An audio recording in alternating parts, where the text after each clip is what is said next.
आपका एक बार फिर से हमारे चैनल फिनस्ट्रीट पे। जैसे कि हमें पता है कि इस वक्त मार्केट क्रैश हो रही है, सभी के पोर्टफोलियोज डाउन चल रहे हैं, तो बहुत सारे ऐसे फैक्टर्स हैं जिन्होंने इस चीज में कंट्रीब्यूशन अपना दिया है, जो इस रीजंस में इन्वॉल्व हैं कि क्यों क्रिप्टो करेंसी जो है वो अभी क्रैश हुई है। तो यहाँ पे मैं आपके पास जो है वो 5 ऐसे पॉइंट्स लेके आई हूँ जो कि अभी आपके मन में भी क्वेश्चन रेज हो रहा होगा कि मार्केट जो क्रैश हुई है क्या वो कभी उभर पाएगी या नहीं उभर पाएगी, कभी ऊपर उठेगी या नहीं उठेगी, कितना टाइम लेने वाली है रिकवरी में। तो आज हम इस वीडियो में जानेंगे ऐसे ही 5 रीजंस आपके साथ में शेयर करने वाली हूँ जो कि मार्केट क्रैश के लिए अवेलेबल हैं। तो हम एनालाइज करने की कोशिश करेंगे, इस वीडियो के थ्रू समझने की कोशिश करेंगे कि क्यों जो मार्केट है वो क्रैश हो रही है। तो इसमें से जो सबसे पहला कारण है हमारे पास वो है stock market and crypto market का, जो कि हाईली कोरिलेटेड है।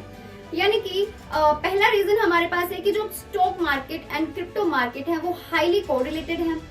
अब हमें लगता है कि ये दोनों जो है वो अलग अलग है, बट एक्चुअल में ऐसा नहीं है। इन दोनों प्लेटफॉर्म्स पर जो लोग डील करते हैं वो वही लोग हैं जो स्टॉक मार्केट से भी डील करते हैं एंड क्रिप्टो मार्केट से भी। ऐसा नहीं है कि दोनों के अंदर बिल्कुल एक्सक्लूसिव लोग हैं।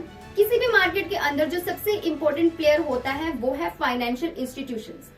अब जो रिटेल में होते हैं, जैसे कि हम हैं इंडिविजुअल्स, एज इंडिविजुअल्स, ये नंबर में हम ज्यादा दिखते हैं, बट इनकी जो इन्वेस्टमेंट होती है, इन्वेस्टमेंट अमाउंट होती है वो कम होती है as comparison to financial institutions. अब फाइनेंशियल इंस्टीट्यूशन का मेजोरिटी रोल क्या है, ये है कि जब उन्हें मार्केट के अंदर पैसा बनाना होता है तब वो आ जाते हैं एंड जब उन्हें लगता है कि अब मार्केट डाउन चली जाएगी या अब मार्केट डाउन जा रही है तो वो फटाफट वहां से इमीडिएटली अपने पैसे को वहां से विड्रॉ करवा लेते हैं, निकलवा लेते हैं और वहां पे जाके पैसों को लगाते हैं जहां पे उन्हें लगता है कि हमें यहाँ से हायर इंटरेस्ट मिलने वाला है। या हम बाकी नॉर्मल इन्वेस्टर्स की तरह ये पैसों को होल्ड करके नहीं रखते लॉन्ग टाइम के लिए। फाइनेंशियल इंस्टीट्यूशंस कंटिन्यूली अपने पैसों को मूव करते रहते हैं एक जगह से दूसरी जगह, यानी कि जहां से उन्हें रिटर्न आएगा वहां उसे मूव कर देते हैं। तो अभी करंट सिनारियो अगर देखें तो उसके अकॉर्डिंग फाइनेंशियल इंस्टीट्यूशन ने यहाँ से अपना पैसा निकालकर गवर्नमेंट फंड्स में, यानी कि गवर्नमेंट की सिक्योरिटीज में जहाँ पे फिक्स्ड इनकम है वहां पे पैसों को लगाया है, वहां पे पैसों को रख दिया। Means like individual investors they don't hold their money for a long time. बेशक उन्हें पता है इस चीज का कि जो फाइनेंशियल इंस्टीट्यूशंस की चाहे कि उन्हें 1 to 2% ही इंटरेस्ट मिल रहा है या मिलने वाला है, लेकिन उनका पोर्टफोलियो जो है वो कम नहीं होगा, वो मैनेज रहेगा, ये सोच के वो इसको मूव करते हैं। तो ये तो था पहला रीजन मार्केट के अंदर जो आया इफेक्ट देखने को मिला है। सेकंड इसमें इन्फ्लेशन। इन्फ्लेशन अब सेकंड रीजन है क्योंकि इन्फ्लेशन जो आया है यूएस के अंदर वो 40 इयर्स का सबसे बड़ा नंबर है। ये 8.6% एंड यूके के अंदर भी 9% है।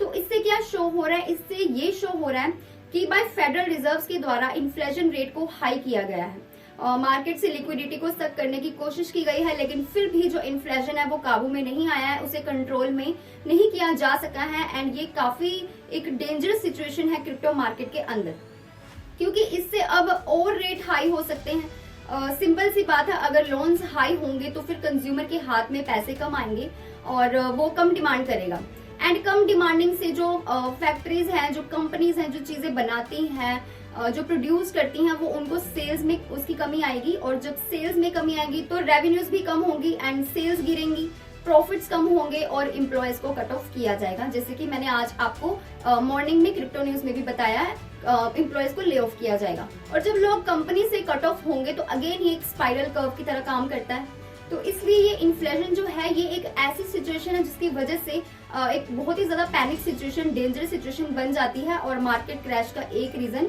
ये बन जाता है। इनफैक्ट ऐसा कहा जा रहा है कि जो सिचुएशन 2008 में बनी थी इस बार, उससे भी ज्यादा डेंजरस सिचुएशन बन सकती है।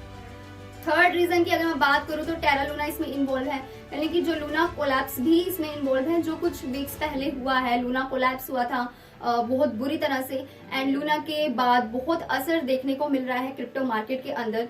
जो यूएसडी जो एल्गोरिथमिक स्टेबल कॉइन था उसके गिरने के बाद एक चीज क्लियर हो गई है कि प्रेशर बनेगा, एक स्टेबल कॉइन के ऊपर एक रेगुलेशन बनकर आएगी सामने। जापान एक ऐसी फर्स्ट कंट्री थी जिसने स्टेबल कॉइन को लेके गाइडलाइंस इशू किए थे, कुछ रूल्स इशू किए थे एंड सेकंड जो डेवलपमेंट है अमेरिका के अंदर न्यूयॉर्क स्टेट में आई है।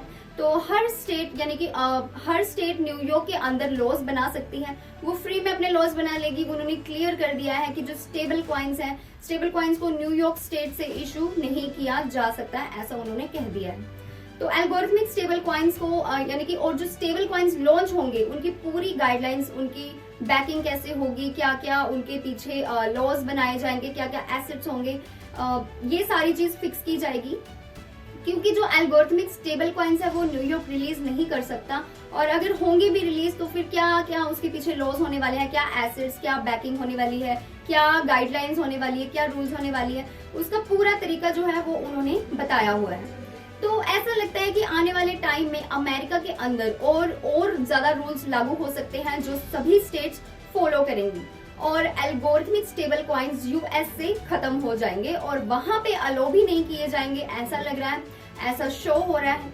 तो अब बात ये आती है कि इसका असर जो है वो डीफाई पर भी देखने को मिलेगा, ऑफ कोर्स देखने को मिलेगा। क्या रेगुलेशंस टाइट हो रही हैं, इसका क्या मतलब है, रेगुलेशन वाकई में टाइट हो रही है, क्या रेगुलेटरी बॉडीज जो है वो इसको बहुत ही क्लोजली चेकआउट कर रही हैं, वॉच कर रही हैं।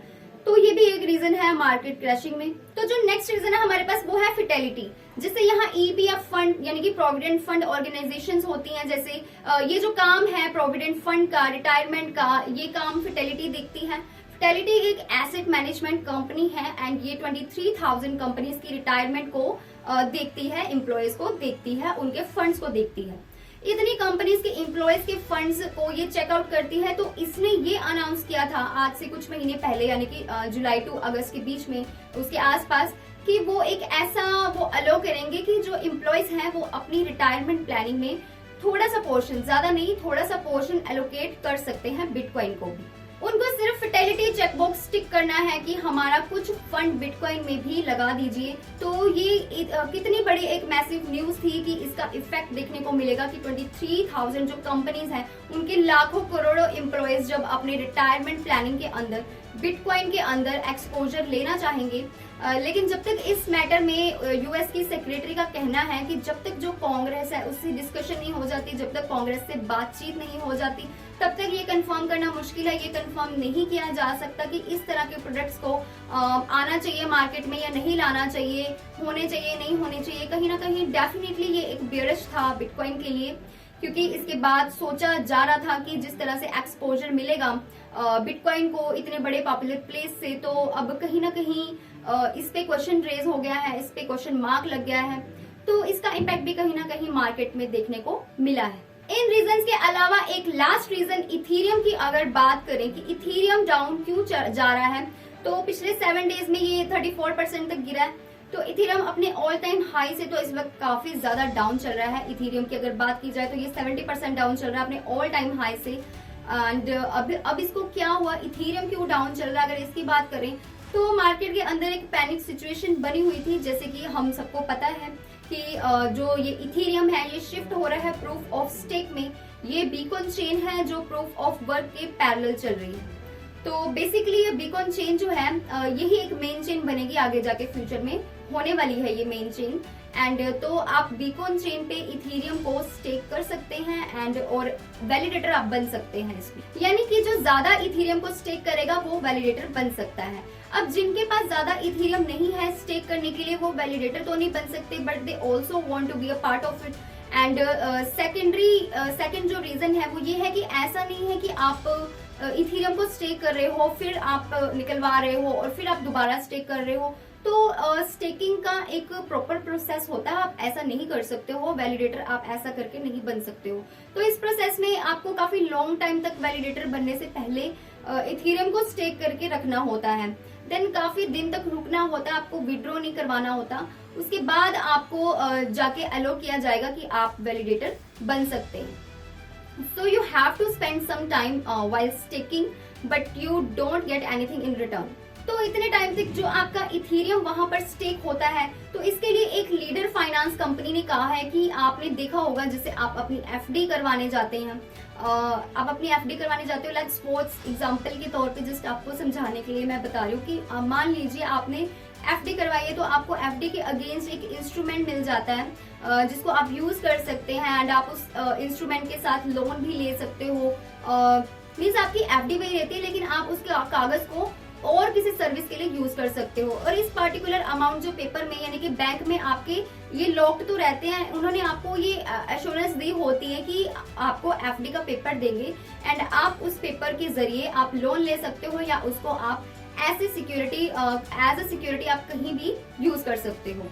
सो इसी तरह से कंपनी ने भी कहा है कि आप मेरे पास आओ, आप इथेरियम को स्टेक करो एंड बदले में एक ही इथेरियम के बदले में आप मुझे एसटी इथेरियम ले जाओ मुझसे। एसटी सिंथेटिक इथेरियम है एंड इसकी वैल्यू भी इथेरियम की वैल्यू के इक्वल ही होती है। एंड इसका बेनिफिट ये है कि आप इसके थ्रू आप मार्केट में ट्रेड कर सकते हो, इसे आप लैंड कर सकते हो, इसे आप कहीं भी यूज कर सकते हो। एंड हुआ अब क्या है, अब ये जो सिंथेटिक्स इथेरियम इसकी जो वैल्यू है इसकी वैल्यू इक्वल होनी चाहिए इथेरियम की वैल्यू से। तो ये जो लिक्विडिटी पूल है उसके थ्रू होता है। लिक्विडिटी पूल बेसिकली आप मान लीजिए आपको सिंथेटिक्स इथेरियम से आपको इथेरियम चाहिए तो आप लिक्विडिटी पूल से जाकर इसको आप स्वैप कर सकते हो और आप वहां से इथेरियम ले सकते हो। और कभी भी जो आपका जो एसटी इथेरियम है इसकी वैल्यू हमेशा इथेरियम की वैल्यू के इक्वल ही होनी चाहिए।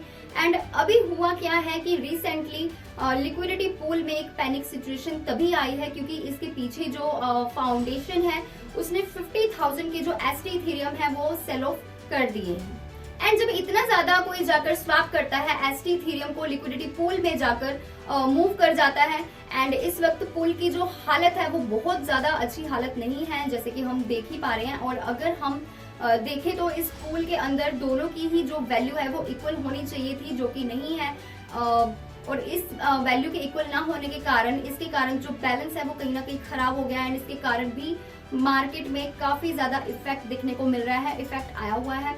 एंड इससे भी एक पैनिक सिचुएशन क्रिएट हुई है मार्केट में। ये जो क्रैश हुआ है उसमें भी कहीं ना कहीं इसका रोल रहा है। तो ये थे 5 पॉइंट्स जिसके कारण जो मार्केट है वो क्रैश हुई है। आई होप आपको ये वीडियो अच्छे से समझ में आ गई होगी। फिर भी अगर आपको कोई डाउट हो तो you can ask it in comment section. Till then stay tuned.